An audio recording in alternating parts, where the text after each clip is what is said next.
If you like the Young Turks podcast, I think you'll love a lot of the podcasts on the TYT network. Old School, it's one of my favorites, one of the favorites for a lot of the listeners. Please check that out, subscribe, share it. That makes a big difference, and give it a 5-star rating. Thank you. Welcome to the Young Turks. It's ladies' night on the main show, and we're about to drop it.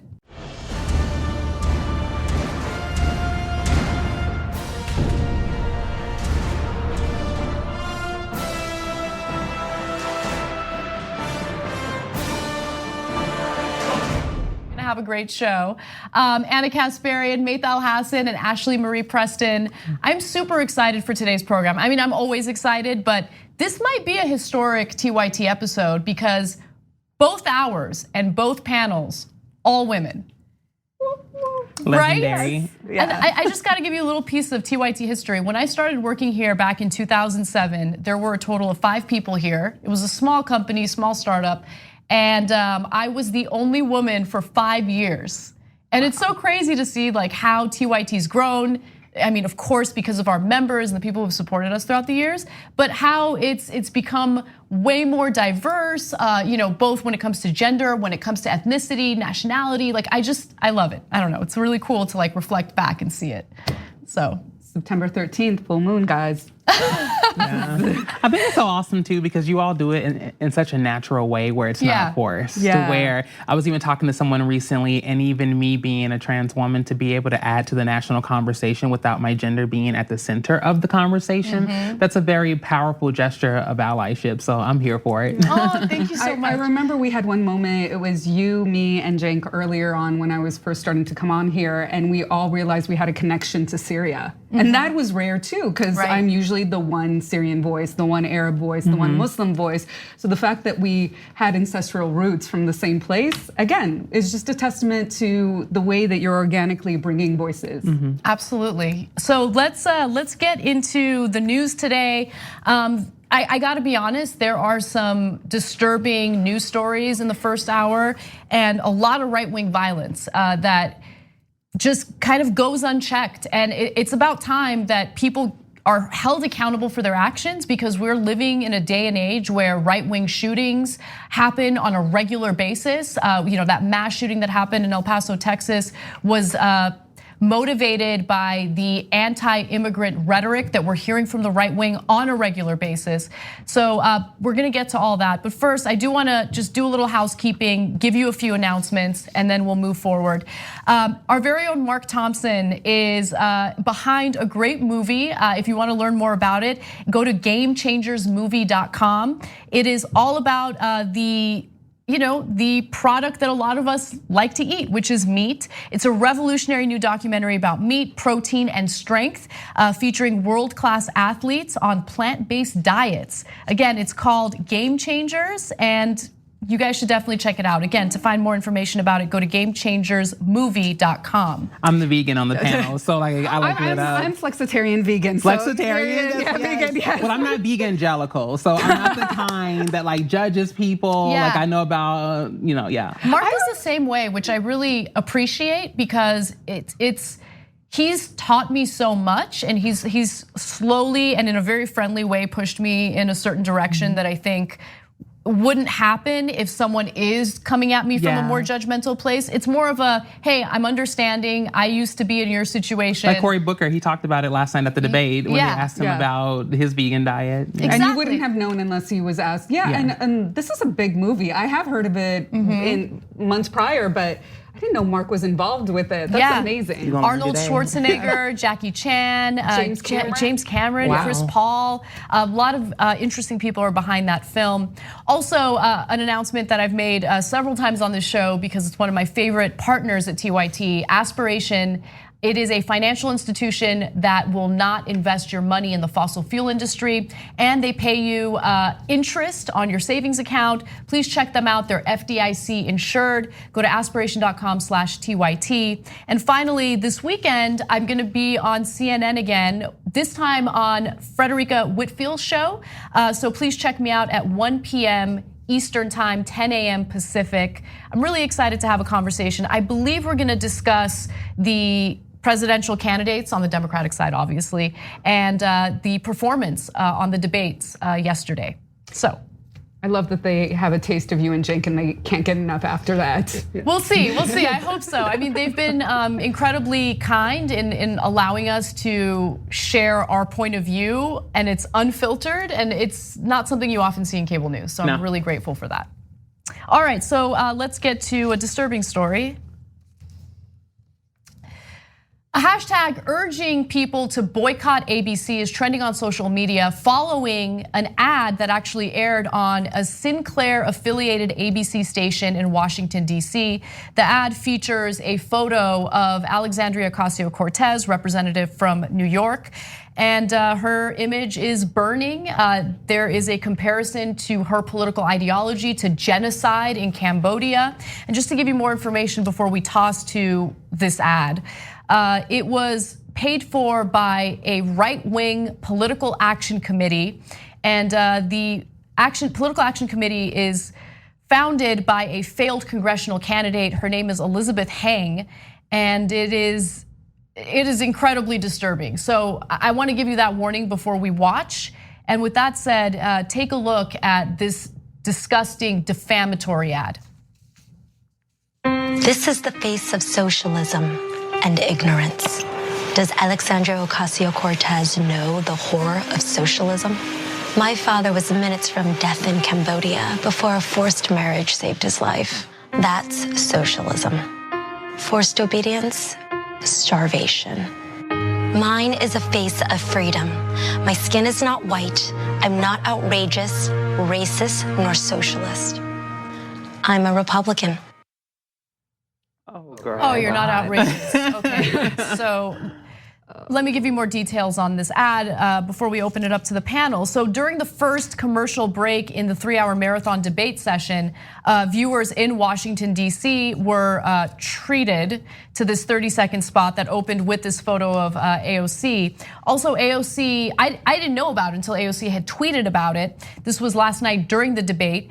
And she said, Republicans are running TV ads, setting pictures of me on fire to convince people they aren't racist. Life is weird. And she also said, know that this wasn't an ad for young conservatives of color. That was the pretense. What you just watched was a love letter to the GOP's white supremacist case. And at a time when we're seeing an increase of young men who are radicalized with right-wing ideology in this country, and we're seeing homegrown terrorism in this country in the form of these mass shootings, this type of imagery is unacceptable. And the fact that any type of television station would think it's a good idea to air something like this is unbelievable to me. Oh, there's so much to be said. I'm actually now teaching on a campus that has had multiple incidences of white supremacist vandalism and violence. And recently there's a border initiative event that is happening for months at the school, and a white supremacist group vandalized all of the material. And watching the Turning Point put their table on campus and luring people in around this context is frightening to me, because they are weaponizing that anxiety, fear that they have, and it is so crazy that it's also done within the framework of socialism. We're just so emaciated when it comes to understanding political economy and also how it is contextualized in global history. We have no idea what she's talking about in Cambodia. What happened in Cambodia was there was French colonialism forever, right? And the French, what they did was set up structures that favored one group of people over another, creating a lot of tension that happens in every colonial situation between groups of people. And in order to defeat the colonialism, there is a military-led campaign to do so. And so the most militarized group is the one that prevails. And the violence that she's referencing is the Khmer Rouge's violence. And it was horrific, it was destructive.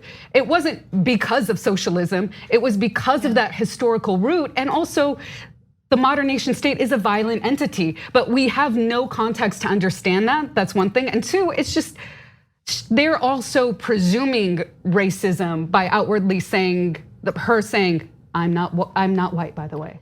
Well, the first thing I noticed is that in her opening statement about not being white, you clearly know that a middle-aged white man wrote that. Like, it was very clear. You could see like her wheels were spinning in the back of her head as she was trying to remember the line and then give it to us with a straight face. Right. And I think that what's frightening and troubling beyond that even is that this is straight from Hitler's playbook. Absolutely. I think Mein Kampf, I think it's the Jews. Let's blame the Jews. If we can just put a face to your suffering and your struggles, or if we can put a face to these bodies that are laying here, that was terrible. I mean, who thought this would be perfect if we just open up with an image of AOC and her face burning, a brown woman's face who is being attacked by white supremacists.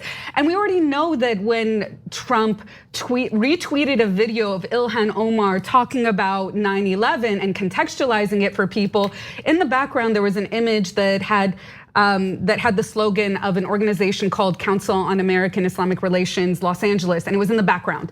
Next day or day of, they got bomb threats. So let's just also be clear though, AOC, first of all, socialism, right? Getting a grasp and understanding what the textbook definition is. Furthermore, AOC did not create these ideals. She definitely has a strong voice, a strong presence, and she has a platform and an understanding from a first person perspective what it's like to struggle, being someone who came from waiting tables to now being in that position. However, I think again, it's an attempt to not only character assassinate, but quite literally, there are people sending bomb threats to people. It just, sorry, really quickly. I just want to add something too, which is that the reason they're attacking socialism so vigorously is they're trying to conceal the actual terror of capitalism. And we don't even understand the robustness of the violence of capitalism because we don't go back to really where it originated, and it originated in chattel slavery and settler colonialism. So the body count for that is far more exceeds socialism, and we don't care to ever bring that into the conversation. I mean, even today, even if you want to focus on the context of a capitalistic society today and think about the number of people who die as a result of the obsession of profit. I mean, think about how many Americans die on a regular basis because they don't have the ability to afford healthcare in America. So it is kind of interesting how the right wing finds a way to twist our current narrative to something that is just perverse and has nothing to do with what AOC is advocating for. And she did put out a tweet to reiterate what it is that she stands for. And when you really think about it, I think even the Republican base, even the voters would agree to most of these policies had it not been for the right-wing media that really does twist these policy proposals and these ideas. So she writes, since the GOP will only get worse in their hysteria, let's remember who we are. We're fighting to guarantee healthcare in America, to make education and housing dignified and accessible, to save our planet, to set living standards, to establish justice at home and peace abroad. And so to take that political ideology and twist it into genocide in Cambodia is just sick. And even if you completely disagree with the political ideology that AOC has, think about where we are as a country right now and how we are grappling with an increase of violence. Putting out this type of violent imagery toward a young woman, a member of Congress, is unacceptable. And this also shows you what Sinclair is all about. This is why it is dangerous to have any type of monopoly in media. And the media consolidation that we're experiencing today is gonna continue spreading this type of misinformation, this type of violent rhetoric and imagery, and it does nothing for a functioning democracy. You don't have a functioning democracy when you have this type of right-wing hold on our media. Absolutely. So, and I'm gonna be honest, I'm afraid for her. I'm afraid for her, I'm afraid for Representative Ilhan Omar, because we already know that people are willing to carry out acts of violence. There are 3 stories in the first hour of this show alone that have to do with right-wingers. I'm talking about public figures, I'm not even talking about voters. Public figures, elected members of Congress, or I should say elected members of state legislatures who are threatening to shoot individuals that they disagree with publicly. That is what's happening in this country right now. And imagine if it was on the other side and the left used that kind of rhetoric. I mean, we already know what happens when Andy Ngo, gets any type of assault from members of Antifa, right? Yeah. And he has no problem with conspiring with right-wingers when they want to carry out violence. But every single media outlet will go out there and condemn Antifa and make it appear as though they are the equivalent of the right-wing violence in this country. They are not even close. Let's call it what it is. This is a real problem, and I think our media enables it. They just do. Stop drawing the false equivalencies. We know where the radicalization happens in this country, and it's not happening on the left. I think it's why we also see the strong attack on progressives like Elizabeth Warren and Bernie Sanders, because they're talking about these things that are generational. Like you talked about, like chattel slavery, all these different things that have happened. Our country has a dark legacy, an egregious past around not only how we've responded or treated communities of color and indigenous folks, but more specifically, what happens when you get on the heels of white supremacy. And I feel like right now what we're witnessing is white supremacy on its deathbed. Yeah. And so it's backed into a corner and it's like flailing with the blade, just cutting anything that gets in close proximity to it. And so I think that for people like myself, I didn't get into politics really until like 2015. So I knew that there was a part of me that wanted to know what was happening in the larger conversation, but just thinking, how does all of this language like socialism and liberal and progressive and this and GOP and what is that really like? What is that really saying underneath it all? Like, I think sometimes we need to simplify it. And I do believe that helped Trump somewhat in the election even, because he didn't have the language or the scholastic aptitude to be able to approach these people with all of these terms. He spoke to them in a way where he was talking to them, not over them. And so we, progressive Democrats, we have to get to a place where we learn how to make these conversations more accessible. So I love the way that AOC just came out and said what it is. She restated the mission. This is what we're here to do. Anything else is just noise. Let's focus on the nuance. Yes, and I'm sure she's getting, as usual, a barrage of threats and harassment on social media. She's fighting for us every single day, and it takes a lot of courage to do it in today's climate. So show her some love, give her a note of encouragement, and try to inspire her the way that she's inspired us, because she's out there fighting for us. We should fight for her. We got to take a break. When we come back, we have some good news, including Elizabeth Warren's latest proposal on Social Security. I think it's fantastic. And Cenk also had a sit-down interview with Bernie Sanders. We're going to show you some clips and have a discussion about it. We need to talk about a relatively new show called the Republic, or UNFTR. As a Young Turks fan, you already know that the government, the media, and corporations are constantly peddling lies that serve the interests of the rich and powerful. But now there's a podcast dedicated to unraveling those lies, debunking the conventional wisdom. In each episode of On the Republic, or UNFTR, the host delves into a different historical episode or topic that's generally misunderstood or purposely obfuscated by the so-called powers that be, featuring in-depth research, razor-sharp commentary, and just the right amount of vulgarity. The UNFTR podcast takes a sledgehammer to what you thought you knew about some of the nation's most sacred historical cows. But don't just take my word for it. The New York Times described UNFTR as consistently compelling and educational, aiming to challenge conventional wisdom and upend the historical narratives that were taught in school. For as the great philosopher Yoda once put it, you must unlearn what you have learned. And that's true whether you're in Jedi training or you're uprooting and exposing all the propaganda and disinformation you've been fed over the course of your lifetime.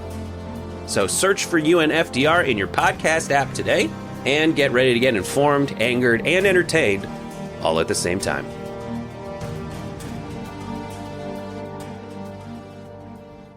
Be right back.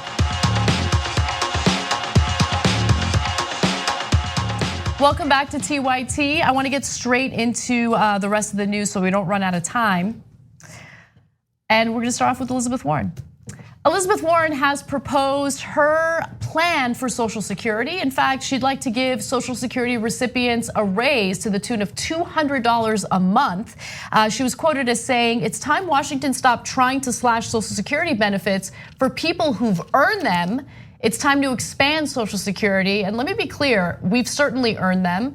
Social Security is a program that Americans pay into. They pay into it through their taxes. You see it taken out in every single pay stub. And so it's nice to finally hear candidates talk about how they want to make sure that it remains solvent and that we get the benefits that we're entitled to. The largest portion of our plan, raising benefits for 64 million recipients by $200 a month, would cost more than $150 billion in its first year. But of course, with everything that she's proposed, she's got a plan for how to pay for it, and she is gonna pay for it on the backs of the country's wealthiest. So Social Security recipients get an average of $16,248 a year in benefits, and Warren is proposing to give them a raise of $2,400 a year. The plan would also overhaul how annual cost of living increases are calculated so that benefits increase more rapidly over time. So I love this because it takes into account inflation, the cost of living. The numbers actually change and increase along with inflation, which is something that we haven't been experiencing lately with Social Security. It would create a new Social Security credit for people who leave the workforce to care for family members, a benefit that Warren says would make the Social Security net program more fair for women. So I love that as well. And I just want to quickly juxtapose that with the proposals that we've seen from people like Senator Marco Rubio. Marco Rubio's proposal is, well, let's say you have children and you want to take leave so you can care for your baby. Here's what we'll do. We'll let you borrow against Social Security, but then you would have to wait a little longer to retire. So let's say you're planning on retiring at 67. And you take some money out in order to take care of your kids, well, then you're gonna have to delay your retirement by a year or so. I love that Elizabeth Warren's like, no, we're not gonna do that. In fact, we're gonna fund Social Security in such a way that working mothers would be able to take some time off to care for their children, and fathers, by the way, and then they can go back to work when they're ready. And this whole plan, when people are asking, well, where is it gonna come from? How much is it gonna cost? It's gonna tax the extra rich. And you know the extra rich has been boycotting taxes for a while. So they actually are indebted to us. And what they've done with jobs, through depressed wages, through breaking unions, they owe us this. Anybody that is an employee should feel like their employer should be accountable to this through their taxes. And the other thing is, we're actually gonna be saved money, right? There's gonna be a $1 trillion reduction of our federal budget deficit. Yes. I think ultimately, the thing I love most about Elizabeth Warren is she's about family, and that's all members of the family, including our senior citizens. And when we talk about where's the money gonna come from, I don't think people really understand how wealthy America is. Like, I don't, even when we talk about the 1% is a large span. So we know that the average American household brings in a little under $74,000 a year. The bottom of the totem pole for the 1% is around $740,800. Wow. And the median of the 1% is 125 times that amount. So when we talk about money, the money is there. It's a matter of how we are appropriating that money and who we're holding accountable to pay in taxes and who we're giving the breaks to. I know the other day we talked about subsidies when we were talking about healthcare costs. Yes. And we were talking about, oil companies, all of these large entities who've had generations of wealth that even stem from slavery. It's time that they finally pay their portion. Oh, absolutely. I mean, we subsidize businesses that have they're multi-billion-dollar businesses, and we're subsidizing them. We are giving them massive tax cuts. We are supporting them. By the way, while abandoning the small businesses that the right wing claims they care so much about.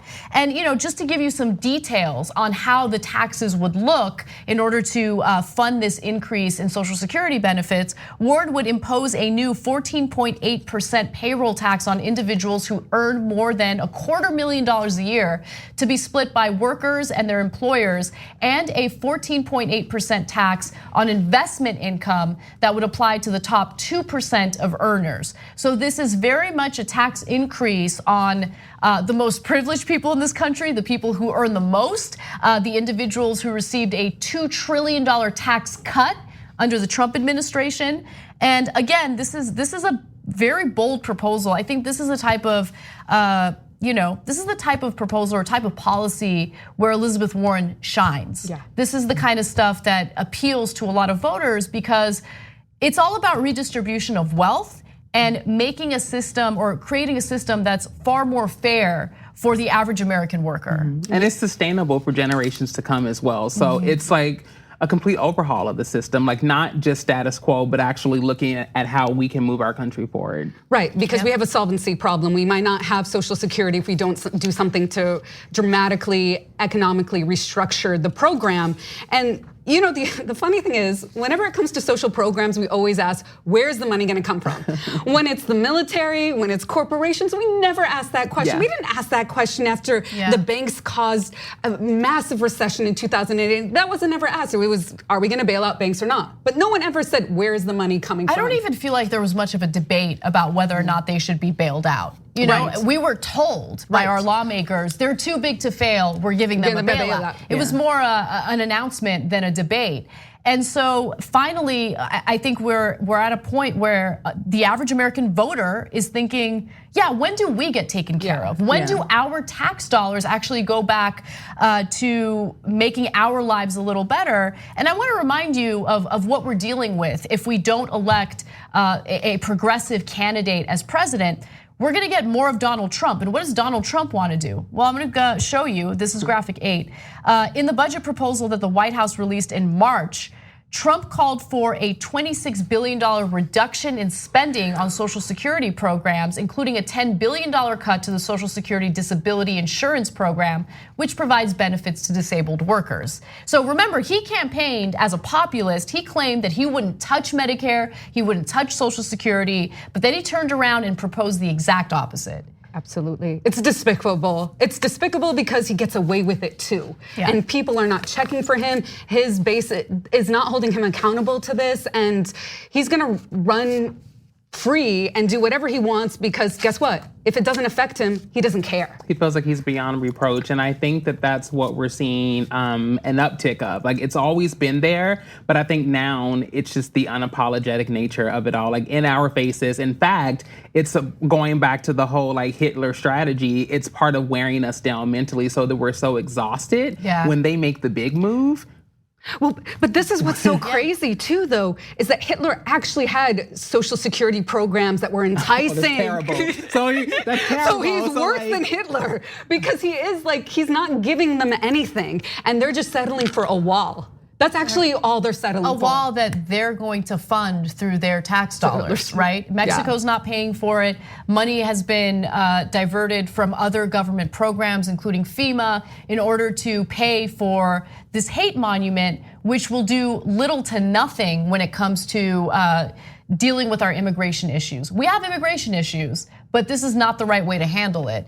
And so you're right. I mean, especially when it's making the assumption that all immigrants are coming from Mexico, that they're only migrating from there. Like it's like there's Canada, there's also people who fly in there. So it's overstaying their visas. Happens constantly, especially with Europeans. How about that? Exactly. So I love the vision that we're seeing from progressive candidates.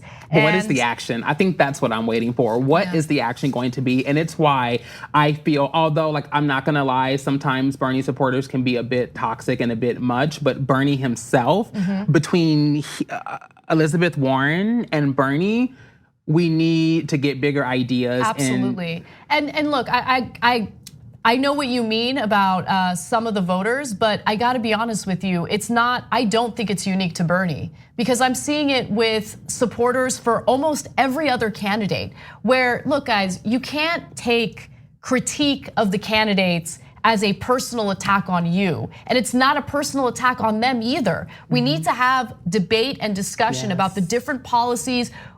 every single candidate has strengths, every single candidate has flaws and weaknesses. Yes. Yeah. And if we don't, they're politicians. We have to hold them accountable. At the end of the day, we have to make sure that they work for us. If you don't apply pressure, then there's really no reason for them to work for us. I had a really great conversation with the Bernie supporter actually on Twitter last night that was so beautiful. And she was like, she's been doing a lot of that work in the Bernie camp and in the base, being like, hey, literally Bernie and Liz, they're cool. Yeah. They're not. So we're out here feeding into this propaganda because let's be very clear, a lot of it's GOP bots, all of these people that are like pulling puppet strings. And so people are taking the bait. At the end of the day, what I have loved about Elizabeth Warren so much is that she's very clear when media tries to come out and get her to trash Bernie or get her to trash Biden. She's like, look, find somebody else to do that. Right now, my main focus is how are we going to get out of the rut that we're in? And I think that, just like she said last night, I know the problem, I know how to fix it, and I'm ready to do what needs to be done to move things forward. And the fire that both of them possess, we need to focus our energy into getting them into the general. Absolutely. And notice that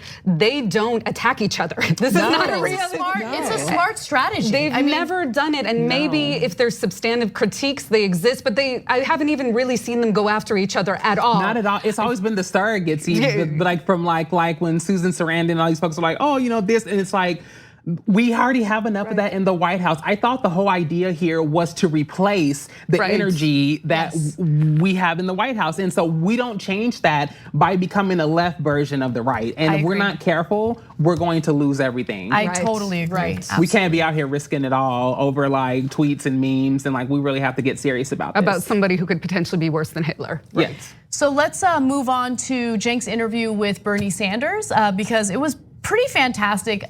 We're gonna post the full interview for you guys to check out. But for the purposes of this discussion, we chose a few clips that we'll talk about. So Cenk Uygur had a sit-down interview with Bernie Sanders in Houston, and there were some topics that I thought were super fascinating, including a very vulnerable moment that Bernie Sanders had in response to the attacks he's dealing with in the corporate media. Take a look. There's nonstop attacks against you, and I kind of assumed that you were used to it. But you're a human being, and all they do is attack you. And there's this famous, now infamous segment on MSNBC where the woman says that you make her physically ill, etc. How do you feel about it? How does it affect you personally? It hurts. I mean, I'm like, you're right. I am a human being. I'm used to it. We understand that we are taking on the system, and the system is the Democratic establishment. The system is the corporate media. So I'm not gonna, it's not only the attacks. I'll tell you what's even worse. In fact, there have been instances where the polling numbers have been up on the wall, and I'm ignored, where we're doing well.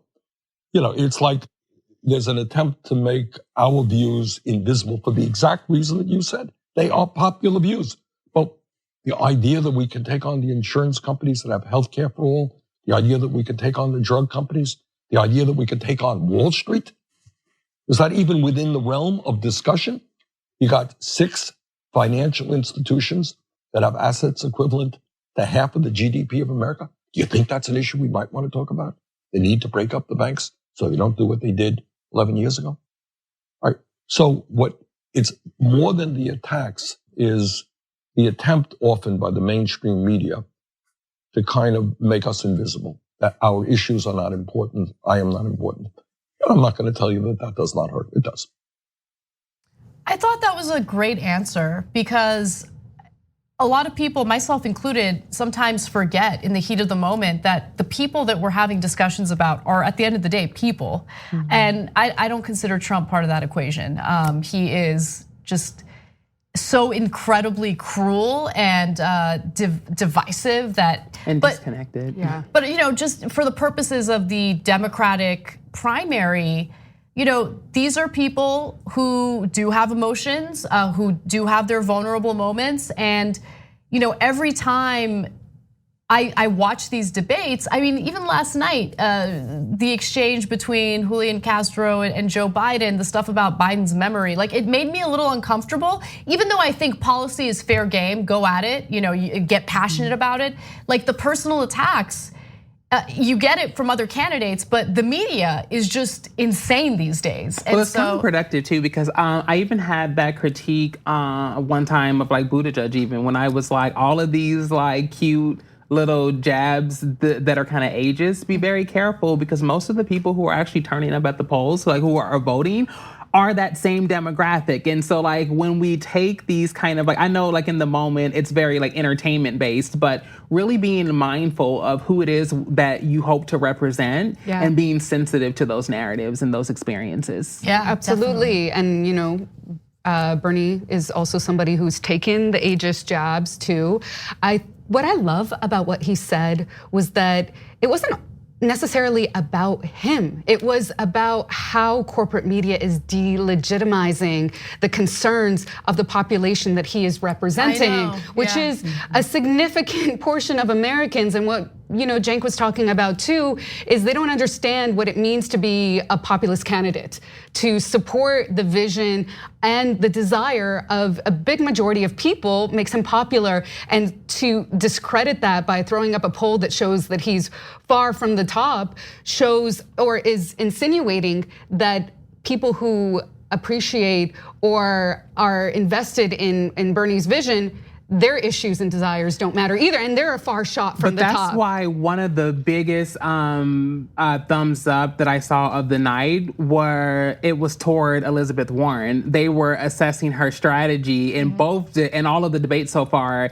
Whenever someone would kind of make a jab or like say something, she hasn't responded. She goes right back into talking about minus when she was like, if you're not going to like think about how you can change things, why even run for president, or like that kind of, other than that, which was very matter of fact, right? That wasn't anything that was like attacking their personhood or any of that.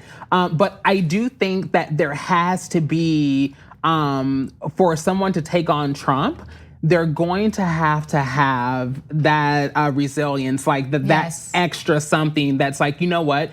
I know what this is. I see what it is. I cannot break my focus. I can't internalize this, and I have to be head on with this. Yeah. And I think that I don't know that there's been a presidency, like a race, even like anything this like this. Yeah, you're right. And I love the point that you made about how it's not necessarily about him, it's about the message being minimized and belittled and brushed under the rug, neglected.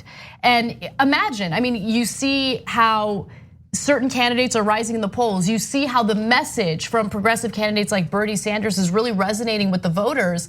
And to see corporate media just completely ignore that. It's not just ignoring the candidate, it is ignoring the entire movement, which consists of so many people who want real change in this country. So how does he get his message out, right? There seems to be this dismissive nature toward progressive candidates in the mainstream media. And if there's a media blackout, how do you effectively get your message out as a candidate? He talks about that in this next clip.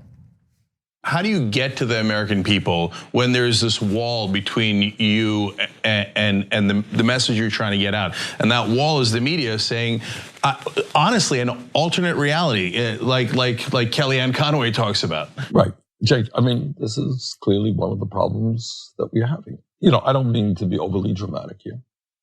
We are taking on the entire system.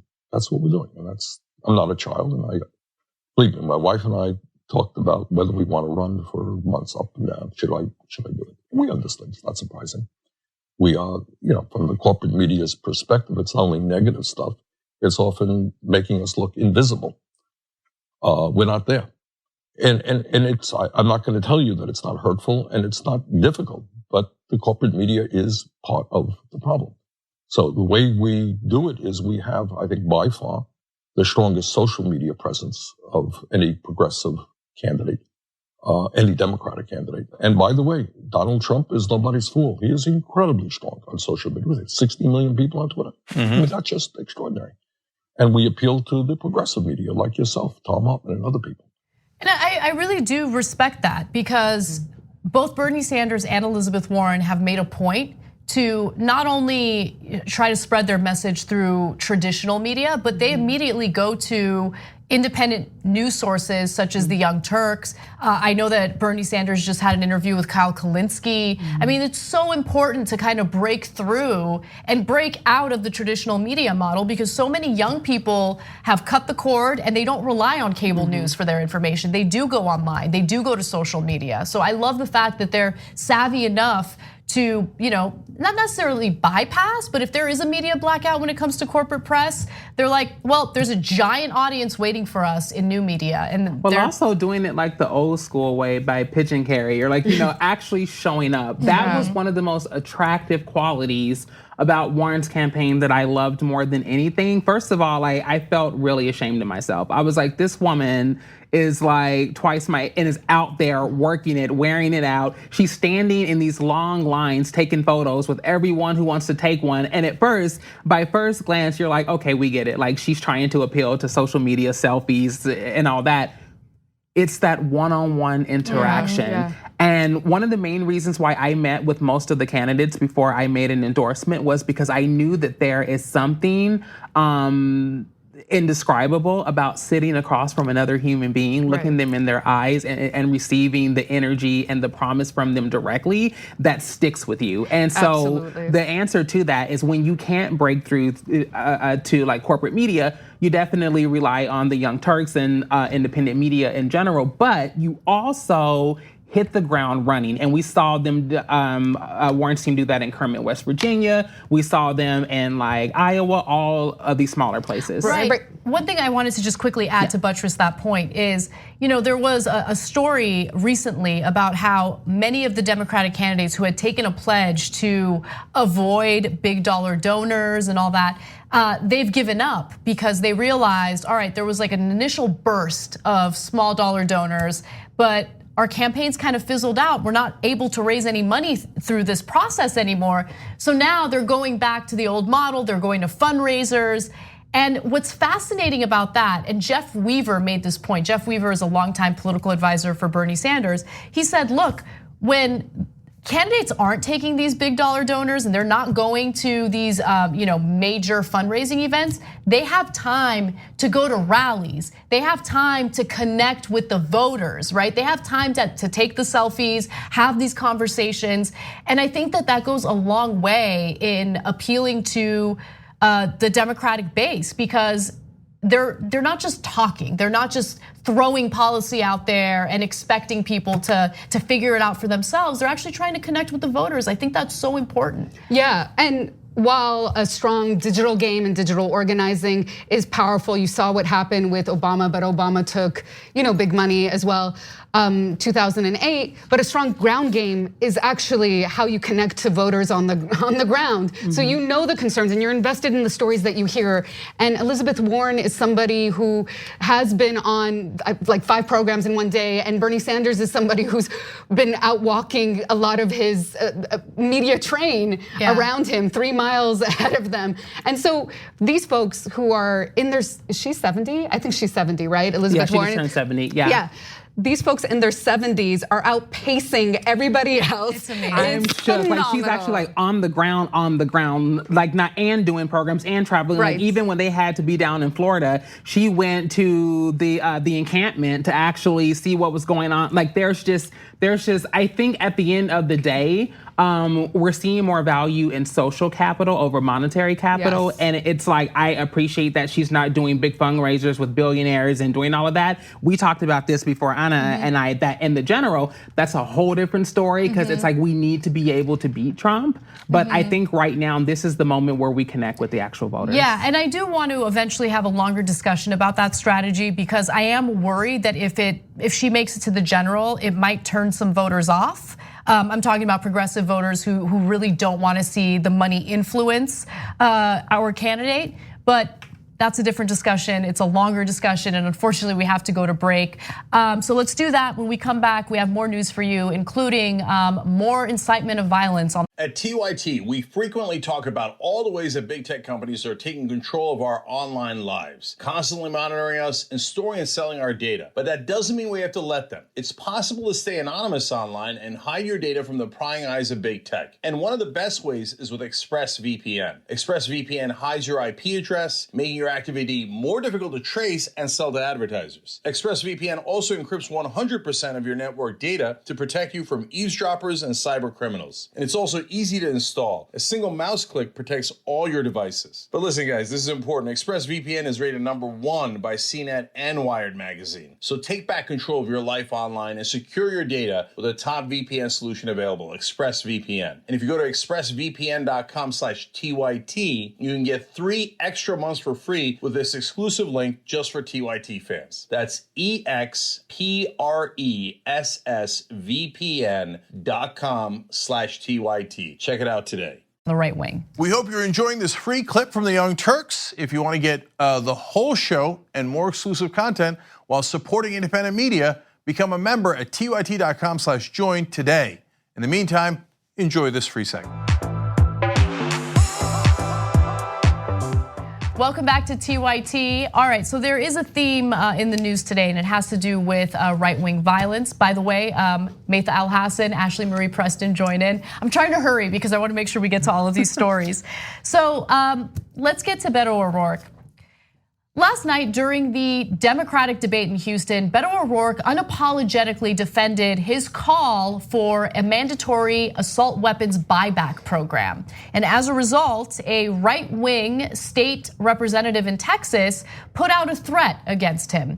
State Representative Briscoe Cain said, quote, "My AR is ready for you, Robert Francis." Robert Francis is Beto O'Rourke's legal name. And that is a threat. That is threatening a Democratic candidate with violence if he follows through with his proposal. Now, for those of you who are wondering what it is that Beto O'Rourke said during the Democratic debate that fired this guy up so much, take a look at this video. You know, the critics call this confiscation. Are you proposing taking away their guns, and how would this work?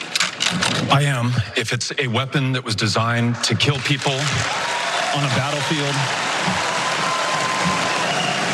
if the high impact, high velocity round, when it hits your body, shreds everything inside of your body because it was designed to do that so that you would bleed to death on a battlefield and not be able to get up and kill one of our soldiers. When we see that being used against children, and in Odessa, I met the mother of a 15-year-old girl who was shot by an AR-15, and that mother watched her bleed to death over the course of an hour because so many other people were shot by that AR-15 in Odessa and Midland. There weren't enough ambulances to get to them in time. Hell yes, we're gonna take your AR-15, your AK-47. We're not gonna allow it to be used against our fellow Americans anymore. Now again, Texas State Representative Briscoe Cain responded to that with, "My AR is ready for you, Robert Francis." And so this morning, Twitter decided to take that tweet down because it violates their terms of service. Twitter said the tweet from Texas State Representative Briscoe Cain violated its rules against making violent threats and that it had removed the tweet the next morning. So what do you ladies think about this? Well, first of all, what is the follow-up to that? Because yes, we know that that's the digital space, but what's happening in real time around making a terroristic threat? Because just to be clear, had that been a person of color, an activist, someone who's associated with an organization such as Black Lives Matter, they would have a field day. The right would eat that up. But because this is someone that feels they're beyond reproach and that they represent someone like the NRA, who, as far as I'm concerned, and San Francisco is, they're a terrorist organization. And so what does that look like in real time? What arrest needs to be made? That's a threat. Yes. It is a threat, and it's an incitement of violence. And this is not an isolated incident. There have been more and more of these statements by public figures lately, including Meghan McCain talking about a civil war if there are any gun regulations passed by Democrats. I mean, She's just gonna reach into her yoga pants and pull out a girl bye.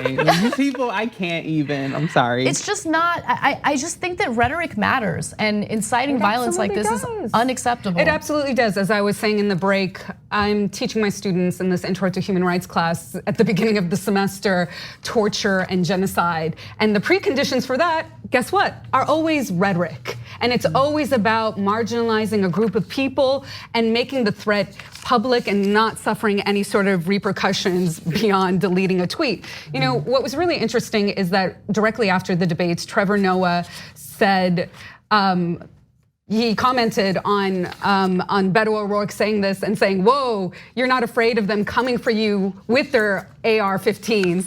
And this joke became a reality. Literally, like within minutes. And that shows you just how vile and vicious these folks are, because they are in the scarcity mindset that they think that the white male against a government that is not of their vision, of their choosing, their very narrow vision and choosing, if they are elected, then they think that we're gonna like stash up with the guns and kill them all. Which, guess what? It hasn't happened. Which is kind of what they thought even like during the Civil War. Again, like it taps into this epigenetic fear that if we don't have some sort of control, they're going to come for us and they're going to overthrow us. And guess what? There have been government buyback programs in the US since 1974. They've been done on a municipal level, and they've been from like Seattle to Baltimore. So this has happened. And I'm just curious why people want AR-15s and AK-47s. But for me, the curiosity also extends to the state on an international level. I'm a big time pacifist. I don't think anybody should have this military grade equipment, including governments. Yeah, that's a great point. And it's so interesting that they wouldn't at least open the door for gun reform. Like, so even if you're not making a bold statement such as Beto O'Rourke, they're not even trying to have the conversation, and instead they're scapegoating other causes like video games, and they're this generation doesn't have respect for, I think it was godlessness. All this nonsense about, all we need is more religion in schools and it'll solve the problem. And if teacher had guns, exactly. That's how we stop violence. Well, one more story for you. Let's move on. All right, so Tomi Lahren was on Fox Business, and there was a discussion about the need to protect Second Amendment rights because, hey, we need to protect ourselves from the big, scary immigrants coming in. Take a look. You can't depend on the government to protect you at all times. That's what so many Americans forget, is they put their safety and security in the hands of the government. The government is gonna fail you. But the government, what I like about America is that we're the only country in the world where armed citizens are allowed, just in case the government gets out of line. That makes America unique. It's one of the things that really appeals to me about America. But you never hear about that. Well, that's what Second Amendment activists and people that are for the Second Amendment rights remind people over and over and over again. And this is your right. This is your right to protect and defend yourself and your family. And all the things that the Democrats want to put in place, my goodness, if they want to open our borders, you better be sure that the people in Texas, the people in South Dakota, the people in the middle of this country, we're going to be armed and ready, because we have to have a means to defend ourselves from who knows who's coming in. That's the thing. We don't know, and we have to be able to protect ourselves. There have been more than 24 migrants who have died under US custody during the Trump administration. These are individuals who are seeking asylum. They're running from violence in their own countries. They're people who are nonviolent, but the violence that they've been met with at the border, at the hands of our own law enforcement, is despicable. It's embarrassing. It's humiliating to be an American and allow for this type of behavior to happen. And Stuart Varney, I mean, no one talks. That's the wonderful thing about America. America is unique in that everyone can be armed, and if you don't like what the government's doing, you can open fire and murder people. That's the wonderful thing about America. No, that is a giant problem in America. Like this whole notion of, we need the Second Amendment rights because it's going to help prevent a tyrannical government. I have news for you. We're dealing with an authoritarian president right now who is literally thinking about keeping an eye on and surveilling people who have mental illnesses in order to do something about gun legislation. So the onus is always on innocent civilians who pose no threat, instead of really rethinking, hey, maybe we should fund mental health care. That is part of the problem. Maybe we should do something about our rhetoric, which incites violence. I'm more worried about young white males showing up to my job and shooting people up because they disagree with our political ideology, because that's far more likely to happen than an immigrant doing something violent to us. Keeping it real, that's the reality. Which is why it's so funny that somebody like Johnny Joey Jones, this right-wing pundit, said that basically the reason all this gun violence is happening is because the younger generation doesn't have respect for life or death.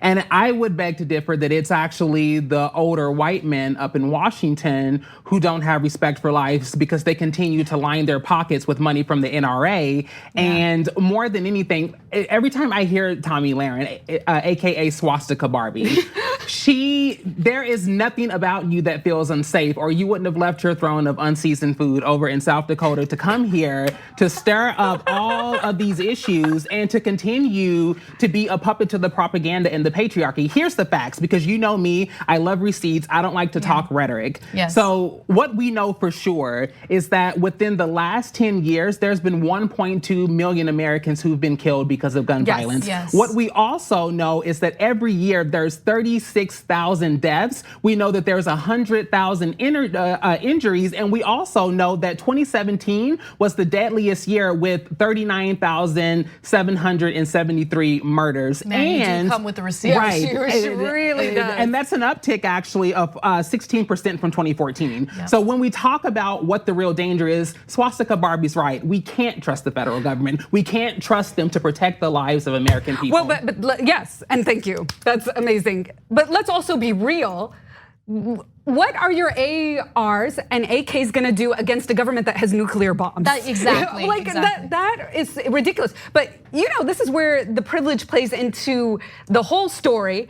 And the racism is very apparent, which is when you're an Oregon militia group, of course the government is not gonna shoot back at you when you're shooting at them. But if you're the Black Panther Party, oh, you better believe that the government's gonna come in and be afraid that you are protecting yourself with guns. And I bet Tomi Lahren is not going to protect their rights or Black people's rights to have guns to protect themselves from white supremacist terrorists. I bet that that's not gonna happen. And we know that by local law enforcement, the violence that we see Black men and women face all the time, like, you know, our kids are armed with a bag of Skittles and like they're literally being shot. And so I think, again, we're seeing us kind of like revert back to the politics of our country's origin, which is, if we can't keep them under control, we have to be prepared to take them out. I gotta make a final point, and then we gotta move on. But look what you started. I know. We're gonna talk about this Wild West border frontier mentality that is epigenetic, and it is part of all of this, and what undergirds it and nourishes this bullshit. Sorry. Oh, damn. Yeah, we can't curse. I can't. Okay, sorry. We're technically over, right? I'm so sorry. Oh, God damn it. Okay, so final point. You probably should have shut me up. Okay, final point. Look, 22 people were just gunned down in El Paso, Texas. And right before that shooter opened fire, he put out a racist anti-immigrant manifesto and then proceeded to murder innocent people in a Walmart. Rhetoric matters. I am far more concerned about the violent rhetoric coming from the right wing and the violent actions and the murders that are happening at the hands of the right wing in America today than I am about immigrants or any other group of disenfranchised, powerless people, okay? So I don't know what it's like to live with this weird paranoia of powerless people coming after me. I mean, I'm sure that she's shook and she's worried about it. I mean, it's all that she ever talks about. But she made the decision, Ashlee, you're right. She made the decision to come here to Los Angeles. That's where she lives.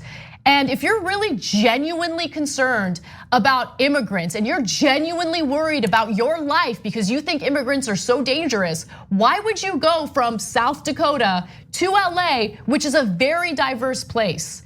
I mean, that I just don't understand. And so is it a part of a grift? Or is it genuine fear? And if it's genuine fear, educate yourself and understand where the real threat is, because they are not the ones who pose a real threat in America. They're the ones who are being brutalized and dehumanized at our border. More than 6 children have died in Border Patrol custody. It is disgusting, it is humiliating, and it's unacceptable. And I'm looking forward to having this discussion at Politicon because it needs to be had. And hopefully we can do it in a civil way, but this is something that needs to be discussed because there's a giant difference between the two of us when it comes to discussing threats in America. I do not see immigrants as a threat. I am not worried about my life when I come across immigrants, but I do worry when you have this type of rhetoric about shooting people because it's just not okay. It's not okay to have these conversations. It happens on a regular basis on Fox News. Anyway, we got to take a break. Thank you to Maytha Alhassen and Ashlee Marie Preston. A new panel coming up. Come right back. Thanks for listening to the full episode of the Young Turks. Support our work, listen ad-free, access members-only bonus content, and more by subscribing to Apple Podcasts at apple.co/TYT. I'm your host, Cenk Uygur, and I'll see you soon.